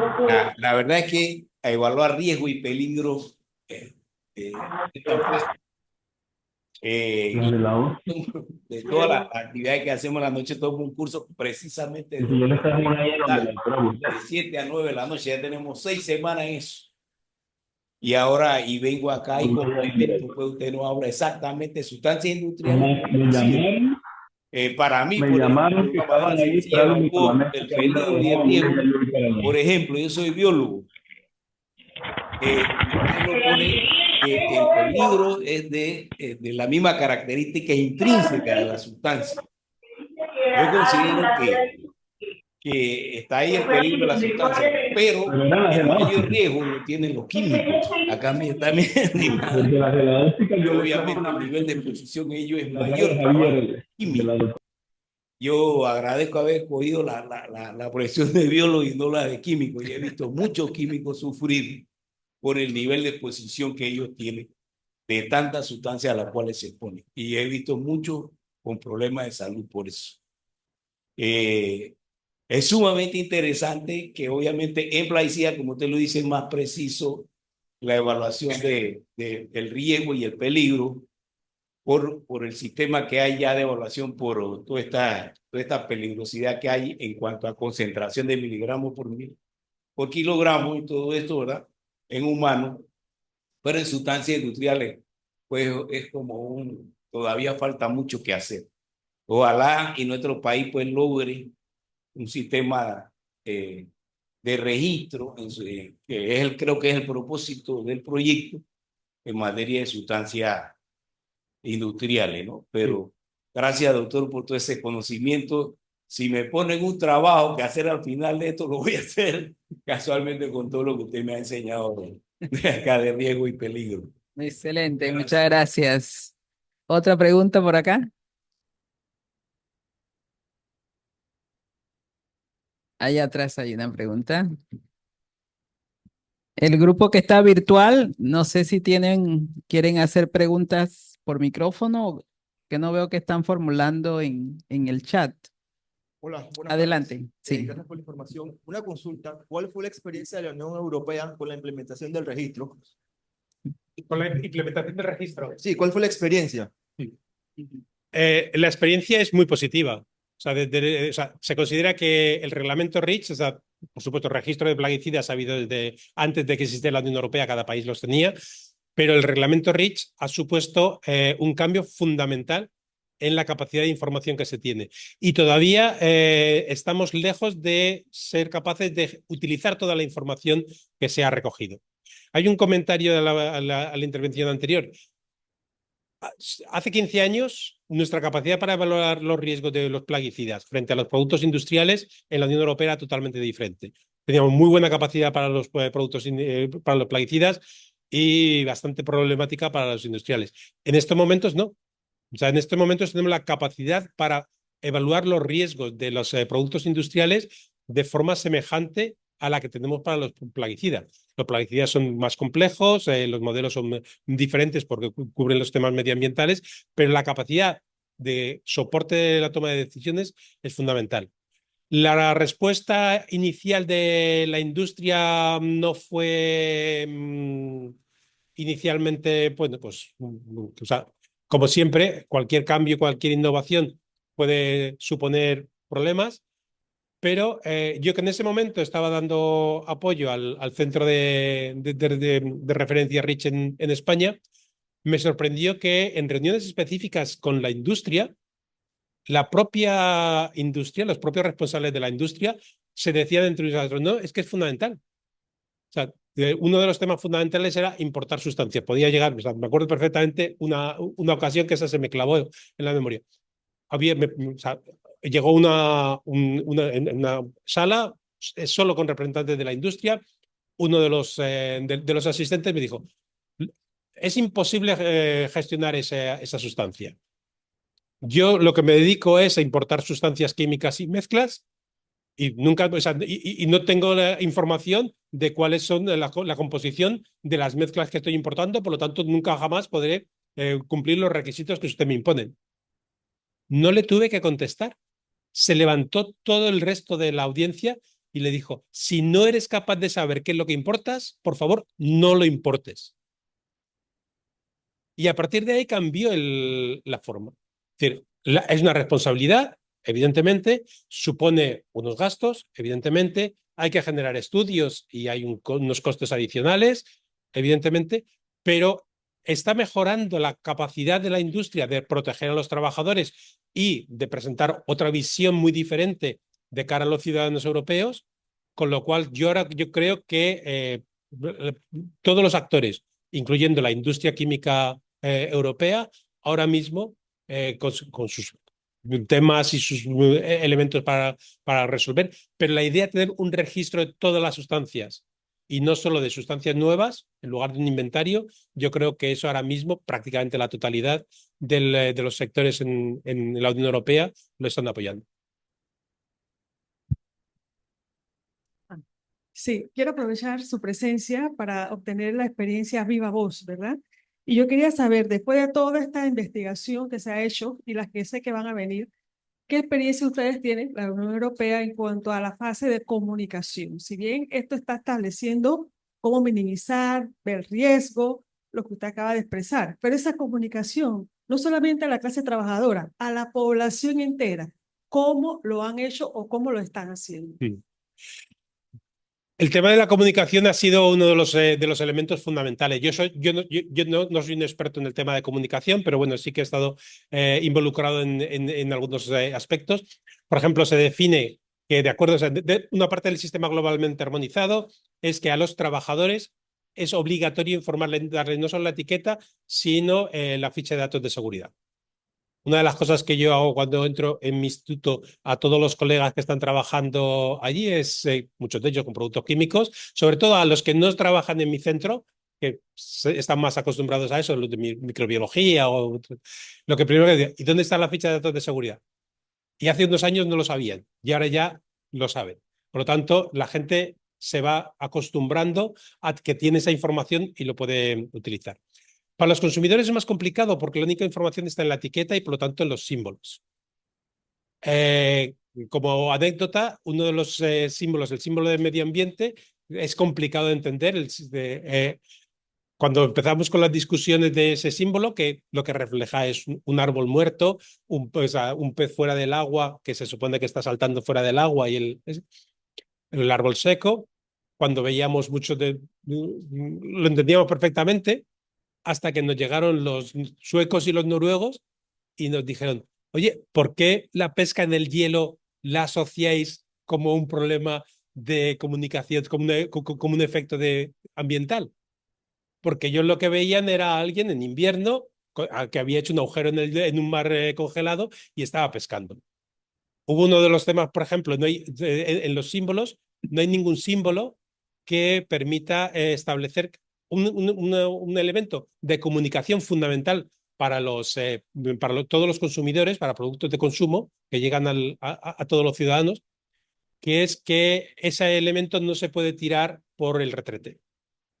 Y el problema es que en Naciones Unidas no había ningún símbolo que se pudiera considerar que todo el mundo a nivel mundial, en América, en Asia, en Europa, en África, entendía como un retrete fácilmente. Entonces, hay determinadas cosas de la comunicación que son fundamentales. Y la conclusión al final es que hay que educar y hay que entrenar también a los ciudadanos. Y una de las cosas que están dentro del sistema globalmente armonizado son talleres de formación de cómo tenemos que manejar la información que se recibe con las sustancias. Es curioso que en un mundo de la información, donde cogemos un celular y podemos obtener toda la información que quieras, tengamos un problema para comunicar algo tan grave o tan relevante como son los peligros y riesgos que pueden tener las sustancias químicas que manejamos. Pero ahí hay un campo enorme de hacer pasar la información y que lo que llegue es información y no simplemente datos. Pero es un tema fundamental. Buenas tardes, excelente exposición. Mi consulta más que nada era referente a la parte de los reglamentos de PREACH, cuando mencionó los procedimientos en la parte de registrar, que había mencionado que ellos brindan información sobre las sustancias. Quería saber si ustedes tienen alguna manera de corroborar con algún laboratorio o, bueno, algún laboratorio certificado en el área de que lo que ellos están presentando son las sustancias que son. El planteamiento del reglamento REACH en general es un planteamiento diferente, es un planteamiento que acepta o que considera que la industria tiene la responsabilidad y que la va a cumplir.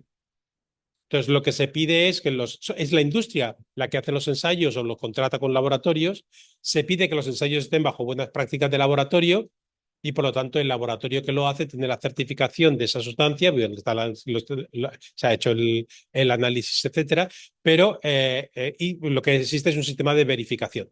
Están acreditados bajo el laboratorio, es decir, no es imposible hacer análisis de cada una de las sustancias. Hay un sistema global de auditoría, de vez en cuando se van a los laboratorios, etcétera. Lo que no se hace en la comercialización es poder analizar todo lo que se importa. Cada país tiene un sistema de control y de inspección. De vez en cuando se toman muestras aleatorias con un sistema que también, en función de la procedencia y el tipo de sustancias, pues se desarrolla también una especie de análisis de riesgo para ver dónde puede estar el número mayor de problemas, y hay un sistema de alerta de forma que en el momento en que un país detecta una anomalía informa a todos los demás y se toman las medidas oportunas. Pero la base del sistema es confiar que la industria va a generar la información adecuada y que la composición es la que ellos manifiestan. No es un sistema de control automático. Sí, ¿qué opinión tiene usted sobre el DL50 de los nicotinoides cuando es un peligro para las abejas? Y sabemos la importancia que es Bueno, sí. el método de validación que utilizan por algunos plaguicidas que contienen estas sustancias y las introducen sin probar. Como usted había expuesto hace un momento, que muchas veces no está entre los registros de un país, pero aún así experimentan con el producto, aun cuando no respetan lo que es el DL50 en cuanto, por ejemplo, las abejas, que es importante en la agricultura. El tema de los neonicotinoides y otros muchos insecticidas, los neonicotinoides no son los únicos que son peligrosos para las abejas. Es importante, la Unión Europea, por las evaluaciones de riesgo que se hicieron por los diferentes países y coordinadas por la EFSA, se tomó la decisión de prohibirlos. El sistema europeo es complicado, entonces oficialmente las sustancias activas están prohibidas. Los países pueden tener, cuando los riesgos son para el medio ambiente, pueden dar autorizaciones excepcionales, y muchos países dieron autorizaciones excepcionales para los neonicotinoides. Yo lo que creo es que lo que necesitamos en todos los casos es una buena evaluación de riesgos. Y el problema específico en el caso de los neonicotinoides y el riesgo para las abejas es que, por cuestiones más políticas que científicas, la metodología que se ha utilizado para evaluar los neonicotinoides no es la misma que se está utilizando para evaluar el resto de los insecticidas. Entonces, eso crea un desfase entre cuál es el riesgo real. Que evidentemente pueden originar riesgo para las abejas bajo determinado tipo de condiciones, es evidente y está claro. Que el riesgo es mayor que otros insecticidas es algo que habría que valorar una vez que se aplique la misma metodología a todos los insecticidas. Lo que sí que tienen es un tema fundamental en el caso de los neonicotinoides para las abejas, y es que son sistémicos. Todos los plaguicidas que se absorben por la planta es mucho más fácil que se distribuyan y lleguen al polen y al néctar, y por eso se consideran particularmente peligrosos para las abejas. Pero es una cuestión de evaluación de riesgos, es decir, y de la misma manera que cuando se hace la evaluación hay muchos usos que sí que suponen riesgo para las abejas, también se detectaron otros usos que no suponen riesgo para las abejas. Por lo tanto, la cuestión es cuál es el riesgo real y valorar aquellos usos que se consideren suficientemente aceptables. Bajo un principio, y es un principio que en la Unión Europea es fundamental en el caso de los plaguicidas y que se debería aplicar en todos los sitios. Un plaguicida solo se debe utilizar cuando realmente es necesario. Y uno de los problemas que desencadenó el tema de los neonicotinoides es que, por intereses comerciales, se ha utilizado en cantidades muy grandes cuando el beneficio que se esperaba no estaba demostrado. El uso probablemente no era necesario y, sin embargo, se estaban utilizando como medida de precaución que no era necesaria. Por lo tanto, es un tema complejo, pero desde mi punto de vista, la solución está en una buena evaluación de riesgos adecuada que cubra también todos los organismos del medio ambiente.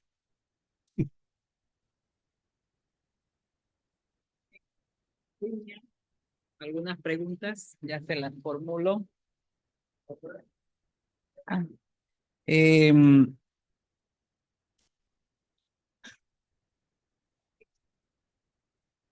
Dice, ¿cómo se está regulando productos químicos registrados cuyos ingredientes no varían, pero sus componentes activos están ahora en forma de nanosustancia? Esto nos lo pregunta José Ventosilla. Bueno, en el caso de las nanosustancias o los nanomateriales ha sido uno de los temas fundamentales. La idea es que la sustancia se registra como sustancia, incluyendo las formas nano. La razón es porque el reglamento REACH establece unos umbrales de registro, no solo se registran sustancias que se comercializan, se fabrican o importan por encima de 1 tonelada al año, y si se excluían, si se hacía un registro especial para los nanomateriales, muchos de los nanomateriales, si se utilizaban para usos muy específicos, estarían por debajo y no se registrarían. Por lo tanto, la decisión en el reglamento REACH fue, se registra la sustancia y por lo tanto se registra. Pero cuando en el registro de la sustancia se hace una evaluación específica de la forma nano, y por lo tanto lo que hablamos no es de una nanosustancia, sino de una forma nano de esa sustancia, para la cual tiene una peligrosidad distinta, porque la toxicidad en forma nano es distinta de la toxicidad en forma convencional, en forma masiva. Una exposición diferente porque los usos y la forma, el comportamiento medioambiental y el comportamiento en los ambientes cerrados es diferente. Por lo tanto, la forma que se ha considerado más adecuada es incluir el registro de la sustancia, pero una evaluación de riesgos específica para esas nanoformas. Y se establece dentro de la Agencia Europea un observatorio de nanopartículas o de nanomateriales en los cuales se desarrolla toda la evaluación de riesgos y la información sobre qué nanoformas y nanotecnologías se están desarrollando y cómo hacer la evaluación de riesgo de estas formas en concreto. Muy bien. Entonces, la siguiente pregunta virtual la formula Fernando Horna. ¿Los plaguicidas también pueden absorberse al alimento o cultivo a través de las raíces? ¿O se elimina el plaguicida con una buena lavada de la cáscara? Para fines de la determinación de los LMR, límite mínimos de residuos, ¿cómo se efectúan estos ensayos? ¿Es sobre la cáscara del fruto o en el interior del mismo? Está preocupado por la comida. Los que se llaman los ensayos de campo, los field trials, se hacen utilizando los frutos, o sea, la parte comestible completa, o sea, sin lavar, sin sacar la cáscara, la parte completa. Y en el caso de alimentos que vayan destinados a alimentación animal, como también hay que valorar el riesgo de que a través de los animales estemos expuestos a residuos en carne, en leche, huevos, etcétera, se hace también en toda la parte que va al animal. Además, se hacen evaluaciones específicas de lo que hay en la cáscara, lo que hay dentro, por ejemplo, lo que hay procesado, y esas se utilizan en las evaluaciones de riesgo.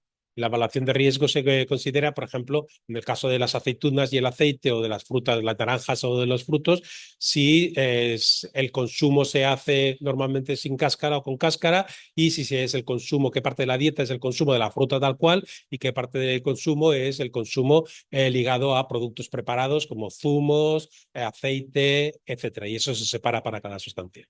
Pero el análisis se hace de la evaluación completa, y el análisis inicial se hace de riesgo inicial se hace considerando todo, salvo que sea muy claro que la cáscara no va a ir nunca al consumo. Muchas gracias. Hay otra pregunta. ¿Cómo ha sido la experiencia de registro de productos químicos que se usan en el tratamiento de agua potable? Sí. Ajá, adelante. En la Unión Europea, los productos que se utilizan en el agua potable entran dentro de otra categoría que no he mencionado porque no tenía tiempo suficiente en una hora, que serían los biocidas. Entonces, biocidas son plaguicidas que no son de uso agrícola, y dentro de eso estarían los productos de agua potable. El registro de biocidas sigue más o menos los mismos criterios que el de plaguicidas. Es decir, hay un registro de las sustancias y de los productos, solo se puede utilizar lo que esté registrado. Entonces, lo que es la utilización del producto que se utiliza directamente se considera.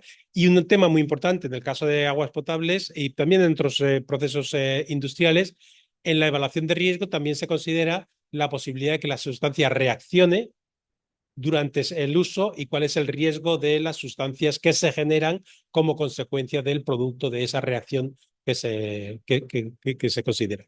Por lo tanto, sería una valoración convencional como evaluación de riesgo y además con autorización de una sustancia no se puede autorizar si no está específicamente con una evaluación positiva de riesgos y autorizada.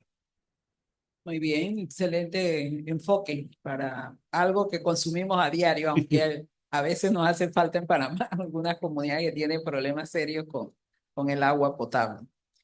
Fernando Horna plantea, para el registro de plaguicidas en la Unión Europea, ¿aplican el concepto de equivalencia de los ingredientes activos o el registro se hace producto por producto, considerando que pueden haber diferentes impurezas que pudieran quedar fuera de la evaluación de riesgos?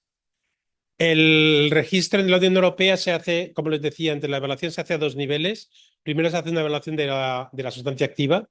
En esa evaluación de la sustancia activa se incluyen una serie de formulados, los formulados que considera la industria la que decide, y se hace la evaluación también de esos formulados con sus impurezas, se definen las impurezas relevantes, toxicológicamente relevantes para cada una de las sustancias en función del proceso de fabricación, que es el que establece qué tipo de impurezas se va a tener.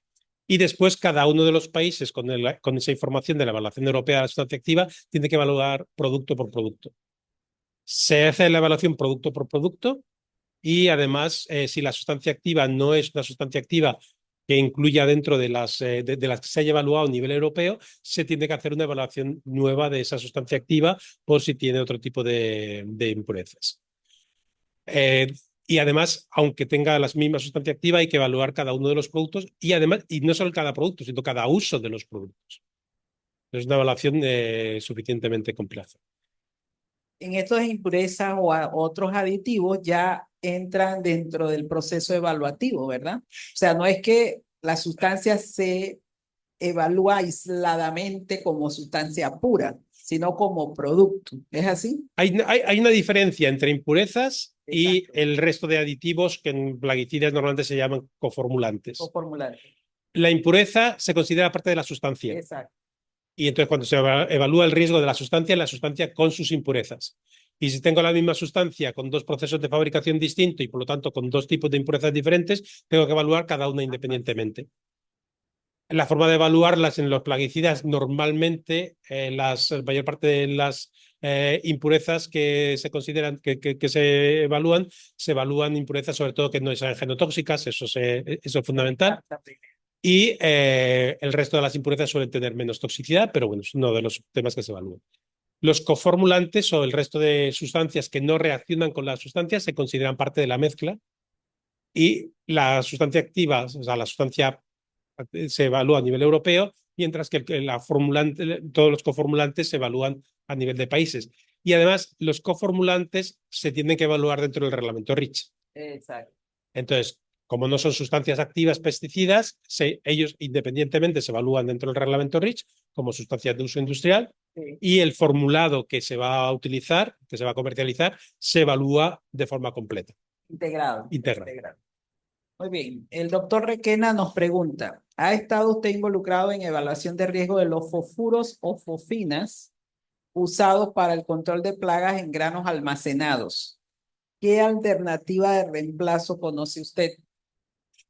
No he estado directamente involucrado en esas evaluaciones y que bueno, he hecho algunas revisiones y me va a perdonar, pero mi experiencia es hacer la evaluación de los riesgos que suponen, tanto para la salud como para el medio ambiente, pero no soy un agrónomo ni tengo conocimientos para buscar alternativas. O sea, mi labor se centra en evaluar los riesgos, también los riesgos de diferentes alternativas, pero no buscar las alternativas. O sea, desconozco cuáles son los mejores tratamientos. Básicamente yo pienso que aquí, además del riesgo de la sustancia per se, desde el punto de vista de su uso a nivel de almacenamiento de granos, también presupone, y hemos tenido casos muy tristes, de personas que ocupacionalmente se exponen y que entonces ya son algunos casos hasta fatales, ¿verdad?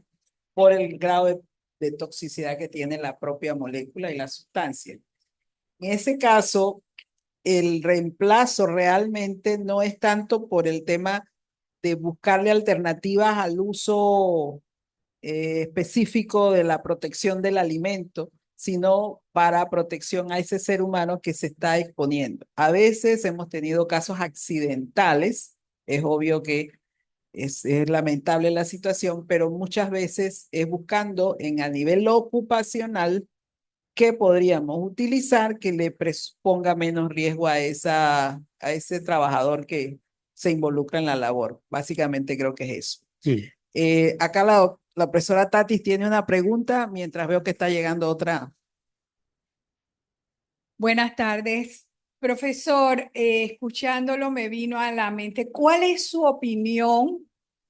Y también me gustaría saber la Unión Europea qué recomienda o qué sugiere en cuanto a los famosos estudios de dieta total, los cuales son conocidos no solamente como una herramienta complementaria a la evaluación de riesgo, sino una herramienta de vigilancia que para algunos países puede ser muy costosa, pero que aporta información muy sustancial acerca de la exposición en función del consumo de una población específica. Y con fines de docencia, tal vez para los que la audiencia no conoce, si puede ampliar cuál es la diferencia entre un estudio de dieta total y una evaluación de riesgo y cómo se complementa el uno con el otro. Gracias.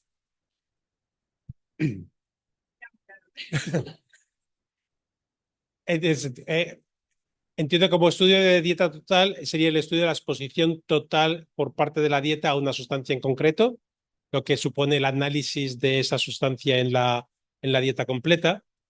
Eso se ha hecho y se sigue haciendo en algunos casos. También tengo que reconocer que en estos momentos la Unión Europea está tendiendo hacia otro tipo de valoraciones para saber cuál es la exposición de los seres humanos y es la biomonitorización. Cada vez, más que estudios de dieta, lo que se hace es el estudio de biomonitorización. Con muestras hay 2 programas en los cuales mi instituto ha tomado un papel muy relevante para establecer niveles de referencia en orina, en algunos casos tienen que ser muestras de sangre o incluso otras muestras como pelo, etcétera, para determinado tipo de sustancias que nos dan la exposición completa. Porque tener la exposición solo a través de la dieta, si tengo una sustancia que también tengo exposición inhalatoria, etcétera, es complicado y además la posibilidad de tener la exposición a muchas sustancias de la misma persona, lo que se conoce como el esposoma, todo el conjunto de sustancias químicas a las que podemos estar expuestos y esa es la tendencia más que centrarse en la dieta como dieta total, centrarse en estudios de biomonitorización. Se desarrolló toda la metodología de evaluación de riesgos en función de las concentraciones medidas y por lo tanto sería riesgo retrospectivo poder evaluar el riesgo de una persona en función de los niveles que se miden en esa persona en concreto y a nivel de población cuando tengo una muestra suficientemente grande para sustancias independientes, grupos de sustancias como los piretroides, determinados grupos de metales, PFAS, etcétera, incluso para diferentes tipos de sustancias de grupos químicos distintos que se hacen ese planteamiento. En el tema de la dieta, el enfoque o la exposición a través del alimento, el enfoque está más enfocado a la variabilidad de la dieta. Porque el problema de la dieta es que al final cada día comemos algo distinto, cada persona come algo diferente, cantidades son diferentes también. Y entonces uno de los proyectos más importantes en dieta de la EFSA, de la Autoridad Europea de Seguridad Alimentaria, en colaboración con todos los países, es recoger más información sobre la variabilidad de la dieta y crear una base de datos de todos los estudios sobre exposición a sustancias químicas a través de la dieta y niveles de consumo en diferentes grupos de población. Eso lo que permite es mover la evaluación de riesgo puramente determinística a una evaluación más probabilística. ¿Cuál es la probabilidad de que tenga efecto en la población, considerando no ya como se hace ahora unas dietas concretas, sino toda la dieta de lo que serían los ciudadanos europeos?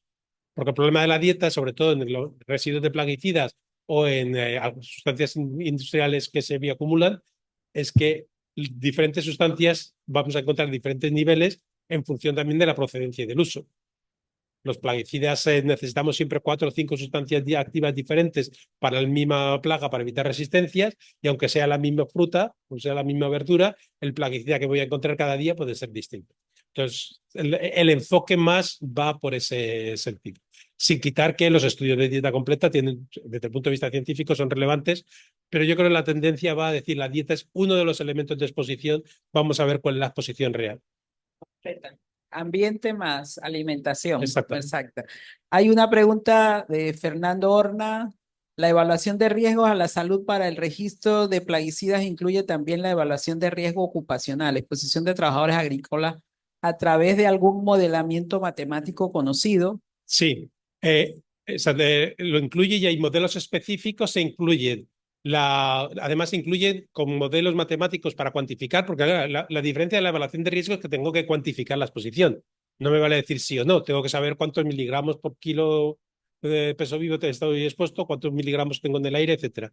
Y entonces hay modelos específicos para cada una de las diferentes fases. O sea, se calcula la exposición durante la fase de carga, es decir, cuando está manipulando el producto químico, el plaguicida concentrado y vertiéndolo al tanque, durante la limpieza de todo el equipamiento después, durante la fase de aplicación, y para los no expuestos, para personas que pueden estar paseando, caminando cerca de las zonas en las que se hace la aplicación de plaguicidas, y también para los residentes que puedan recibir la exposición.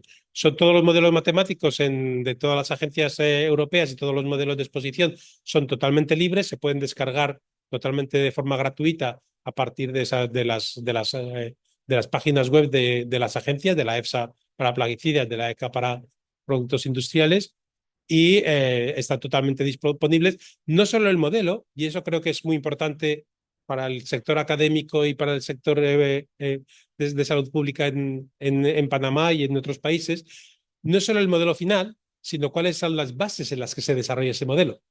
Y eso permite decir, no tengo que copiar el modelo europeo, tengo que entender cuál es el modelo que utilizan los europeos y ver cómo se adapta a mis condiciones de mi país y poder adaptarlo en función de esas condiciones.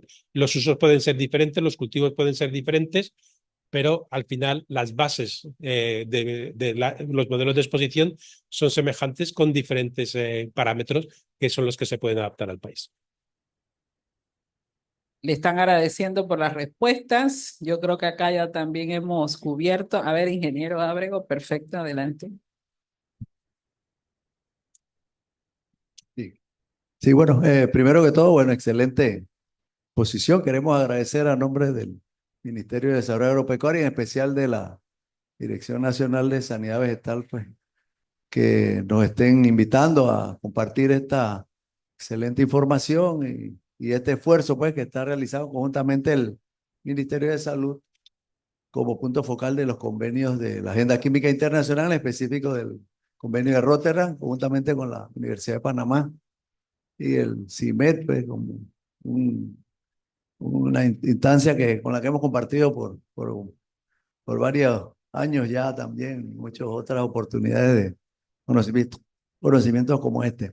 Bueno, como lo comentó el profesor Carranza y otros pues que me han antecedido, definitivamente que este es un tema muy importante, muy pertinente. Es un tema que después que finalice pues las tareas de este proyecto de noviembre, pues definitivamente que tenemos que seguir adelante, no se puede quedar el asunto ahí, porque la evaluación de riesgo pues es una acción que hacemos diariamente en nuestras labores como autoridad regulatoria pues de esta materia, en el caso acá del Ministerio de Desarrollo Pecuario a través del Departamento Agroquímico, en el cual laboramos específicamente nosotros, y acá el doctor Juan Vega, que nos acompaña hoy también. Así que queremos exhortar pues a seguir trabajando en esto y que nos sigan invitando, y queremos también compartir pues un poco con todos que el Ministerio de Desarrollo Agropecuario pues una vez que de la primera experiencia que tuvo el país con el Ministerio de Salud como instancia regulatoria de los registros de plaguicidas y demás insumos fitosanitarios de uso agrícola, después del 96 pues se nos asigna esa responsabilidad al MIDA y hemos venido trabajando pues del 96 a la fecha. Entonces caminar, ¿no? de regular estos insumos. Tenemos actualmente pues un equipo de analistas jóvenes que están haciendo todos sus mayores esfuerzos pues para atender las tareas importantes de esta responsabilidad que se les ha asignado. Inclusive también tenemos pues, un jefe de departamento joven también. Se está apostando a que los jóvenes pues tomen la rienda y tomen todo ese esfuerzo pues en seguir adelante con las tareas que el MIDA tiene. Y también en cuanto a lo que es la prevención de riesgo y eso, pues hemos trabajado a través de un resuelto que es el resuelto 042 que reguló las aplicaciones terrestres en Panamá, que fue un esfuerzo que conjuntamente con el Ministerio de Salud y otros colaboradores del país, pues, y a través de una consultoría de FAO, logramos pues regular esa materia por América Latina, como pioneros en esa materia. Así que hemos hecho muchas capacitaciones, tenemos muchos aplicadores que se le han dado capacitaciones. Y bueno, el MIDA sigue trabajando, pues realmente en coadyuvar realmente a que esta materia, pues, y prevención, en materia de prevención, pues se logre pues mejores resultados cada día. Así que bueno, nuevamente felicidades a todos y profesora, siempre gracias y a todo su equipo y a todos los colaboradores por invitarnos a seguir participando al Ministerio de Desarrollo Agropecuario. Muy bien, entonces, doctor, muchísimas gracias. Estamos muy complacidos. Por favor, un fuerte aplauso para el doctor por toda la experiencia que nos ha compartido. También quiero aprovechar el momento para hacer un amplio, importante y fundamental reconocimiento porque Panamá ha llegado a este punto y quisiera que también el doctor nos converse un momentito nada más de cuál ha sido su experiencia de haber hecho esta consultoría juntamente con la Secretaría y cómo esto ha repercutido en otras regiones, porque el Ministerio de Salud de Panamá fue quien solicitó a la Secretaría este apoyo técnico. Aquí está la ingeniera Tala Milor, que quiero que por favor le demos un fuerte aplauso por esa solicitud que se hizo y que ha logrado este fruto. ¿Cómo ve usted eso en relación a lo que ha sido para Panamá, su experiencia como en la Unión Europea y cómo esto está repercutiendo en otras regiones del mundo? Sí. Lo primero, agradecerles de nuevo o sea, para mí es una oportunidad muy, muy importante el poder estar aquí con ustedes y además Panamá ha sido el punto de lanzadera de un proyecto que se ha extendido a otros muchos países. Comentaban la cooperación entre los dos ministerios, el poder aprender del sistema de registro de productos, de productos fitosanitarios, poder ver cómo se puede utilizar esa información para el registro de sustancias y productos industriales, ha sido fundamental. Y yo creo que la reunión que tuvimos en enero, en la que participaron tanto por parte de la Secretaría, tanto la parte de la FAO como por la parte del PENUMA, lo que vieron fue la capacidad que tenía el centro regional para aglutinar a todos los actores implicados, tanto los actores de los sectores públicos, la academia y la industria y las organizaciones no gubernamentales, alrededor de una mesa donde todos discutían con la misma finalidad. Y esa experiencia en la que Panamá es pionera se está extendiendo a otros países. Ahora ya estamos trabajando en 6 países más, algunos de América Latina, en Paraguay, ahora vendrá en Bolivia también, pero también fuera, en Mongolia, en Djibouti, en África, en Sri Lanka, con el espíritu que se pudo ver por parte de la Secretaría en esa primera reunión de enero. Ha sido fundamental la forma en la que se instauró ese taller. Los primeros talleres que se están haciendo en el resto de los países son básicamente un modelo que parte del modelo de Panamá. La ingeniera Tala fue invitada en el caso de Paraguay a presentar esa experiencia. Entonces, yo creo que Panamá está no solo en la línea correcta, sino está liderando la posibilidad de que haya un sistema de registro de sustancias y de productos industriales, ya no solo en América Latina, sino en otros muchos países repartidos por todo el mundo. Si lo comparan además con la experiencia que también se presentó de otros países como Chile, Colombia, que han optado más por la idea de empezar con el inventario en lugar de saltar directamente el registro, mi experiencia personal es que Panamá está en la línea correcta.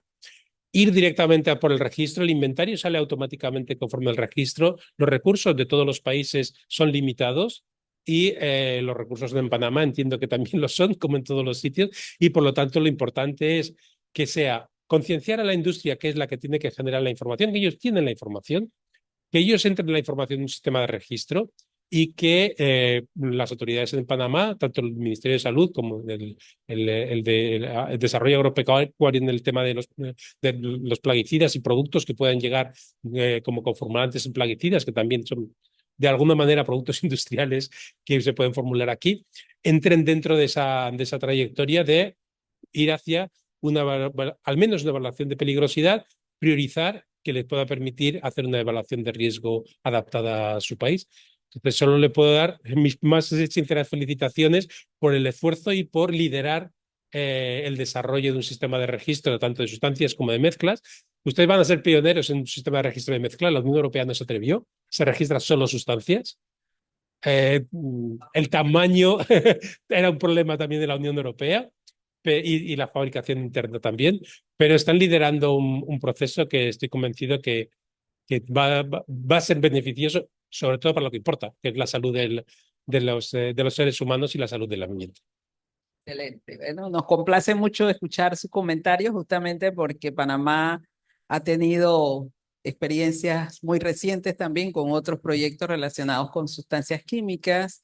El Ministerio de Salud también ha participado activamente en el proyecto de residuos de aparatos eléctricos y electrónicos, que justamente mañana también hay una conferencia que él nos va a dictar. Por ahí está circulando el afiche también para que se puedan conectar.